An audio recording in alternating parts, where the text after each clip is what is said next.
దీక్ష ముగింపు సందర్భంగా సీనియర్ నాయకులు, మల్కాజ్గిరి పార్లమెంటు సభ్యులు, తెలంగాణ ఉద్యమకారులు శ్రీ ఈటల రాజేందర్ గారు ప్రసంగిస్తారు. నిన్ననే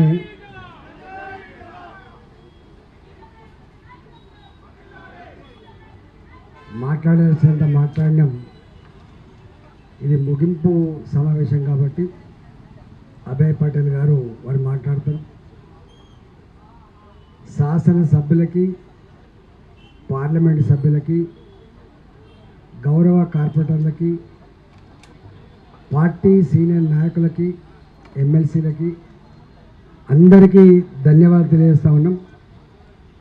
మహేశ్వర్ రెడ్డి గారు శాసనసభలో మన నాయకుడు కాబట్టి శాసనసభలో అనేక విషయాల్లో అనేక సమస్యలను ప్రస్తావించినప్పటికీ నిమ్మకు నీరెత్తినట్టుగా వివరించింది కాబట్టి రేవంత్ రెడ్డి ఎవరి మాట వినడట, మాట విననివాడు సైకో అవుతాడు.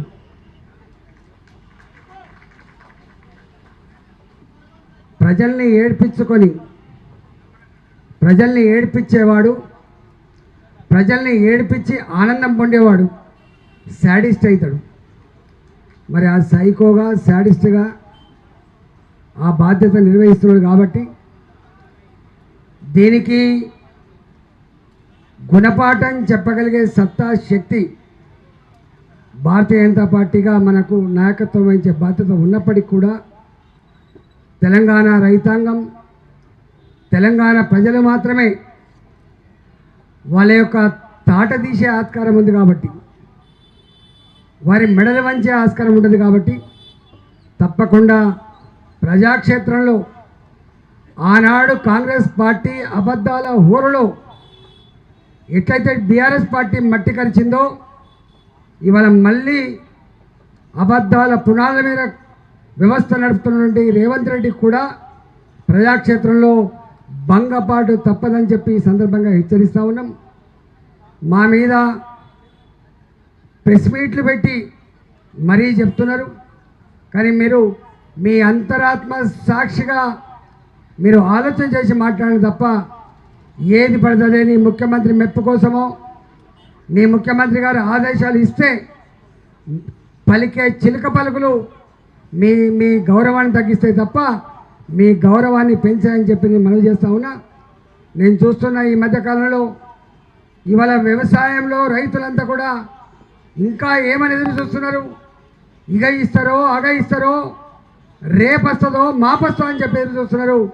నేను రేవంత్ రెడ్డి ప్రభుత్వాన్ని డిమాండ్ చేస్తున్నా, బేషరతుగా బ్యాంకులలో వాళ్ళకు 3 లక్షలున్నాయా, 4 లక్షలున్నాయా నీకు అక్కర్లేని సబ్జెక్టు, నీవిచ్చే 2 లక్షల రూపాయలు వాళ్ళ వాళ్ళ అకౌంట్లలో ఎవరి అకౌంట్లో వాళ్ళకి ఇవ్వాలి తప్ప ఇవాళ తల్లికి కొడుక్కి సేమ్ కార్డు ఉంటే ఇద్దరిని కలపొద్దని చెప్పి నేను డిమాండ్ చేస్తున్నా. దాని ప్రకారంగా కనుక ఇవ్వకపోతే రేపు నీ ప్రజాక్షేత్రంలో అదే రైతులు నేను ఎట్లయితే నమ్మినరో గట్టనే బొంద పెడతారని చెప్పి బొంద పెట్టకముందే మీరు చదువుకోమని చెప్పి నేను మనవి చేస్తూ ఉన్నా.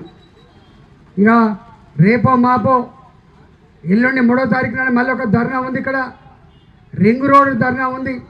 దాని గురించి అదే రోజు చెప్తాం. మళ్ళా అదేవిధంగా నిన్న కోర్టు ఒకవేళ సిగ్గుంటే ఇవి కలెక్టర్ అన్న మాటలు కాదవి, ఎంఆర్ఓ అన్న మాటలు కావవి, ఐపీఎస్ ఆఫీసర్నో ఐఏఎస్ ఆఫీసర్లు అన్న మాటలు కాదు. స్ట్రేట్గా ఈ హైడ్రా రేవంత్ రెడ్డి మదిలో పుట్టినటువంటి తనకి ఇష్టమైన పుత్రిక అని చెప్పి చెప్పుకుంటాడు. Brain child Revanth Reddy, brain child HYDRAA. Revanth Reddy brain child Musi ప్రక్షాళన కాబట్టి ఇవాళ ఆ రెండిట్లో అధికారులే రోజొక స్టేట్మెంట్ ఇస్తున్నారు. ఈ కూల్చివేత నాకు సంబంధం లేదు, ఈ మూసి ప్రక్షాళన నా నిర్ణయం కాదు. ఏ అధికారిని అడిగినా కూడా తప్పించుకునే స్థాయికి వచ్చిందంటే అది ఎంత పేలవంగా, ఎంత ప్రజాక్షేత్రంలో ఏవగించబడుతుందో అర్థమవుతుంది. కాబట్టి హైకోర్టు వేసిన మొట్టకాయలు ఇవాళ ఆఫీసర్లు కాదు, నేరుగా రేవంత్ రెడ్డికి తగిలింది. కాబట్టి నిజంగానే కనుక నీకు నిజాయితీ ఉంటే ప్రజల మీద ప్రేమ ఉంటే, చట్టం మీద నమ్మకం ఉంటే రాజీనామా చేయాలి. రాజీనామా చేయకుండా నువ్వు కొనసాగుతున్నావు అంటేనే నువ్వు చట్టం లెక్కలేదు నీకు, జడ్జిలు లెక్కలేదు నీకు, కోర్టులు లెక్కలేదు అని చెప్పి అర్థమవుతుంది. కాబట్టి ఇవాళ తెలంగాణ ప్రజలారా, అన్ని వర్గాల ప్రజలారా అర్థమైపోయింది. ఒడ్డెక్కేదాకా ఓడమల్లప్ప, ఒడ్డెక్కినాక బోడమల్లప్ప. ఆనాడు అమెరికాలో మాట్లాడినట్టుగా మోసగించే వాళ్ళనే తెలంగాణ ప్రజలు నమ్ముతారని చెప్పి అయితే మాట్లాడినావో, ఇవాళ మా ప్రజలు మోసగించబడుతుండొచ్చు, కానీ పదే పదే మోసగించబడరు.